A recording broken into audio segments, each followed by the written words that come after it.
దేవునికి మహిమ కలుగునుగాక. ఈరోజు దేవుడు నిన్ను ప్రేమించి నీకు అనుగ్రహిస్తున్న వాగ్దానము మొదటి తెసలోనికకు రాసిన పత్రిక 5వ అధ్యాయము 19వ వాక్యము.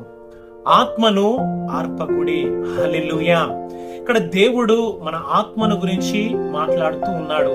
దేవుడు మన యొక్క శరీరములో మరి ఆత్మను పెట్టగా మనము జీవించే ఆత్మ ఉన్నాము. అయితే శరీరము జరిగించిన పాప నియమాన్ని బట్టి ఈ యొక్క ఆత్మ నిత్య నరకాగ్నిలోనికి వెళ్ళనై ఉంటుండగా దేవుడు తన ప్రాణాన్ని పెట్టి మరి యొక్క నరకము నుంచి దేవుడు మనల్ని విడిపించి ఉన్నాడు. కనుక ఈరోజు ఆ దేవుణ్ణి నీవు విశ్వసించి మరి నీ పాపం నుంచి చిత్తము పొంది మరి నీ ఆత్మ దేవుని నిత్య రాజ్యములోనికి నడిపించబడునుగాక.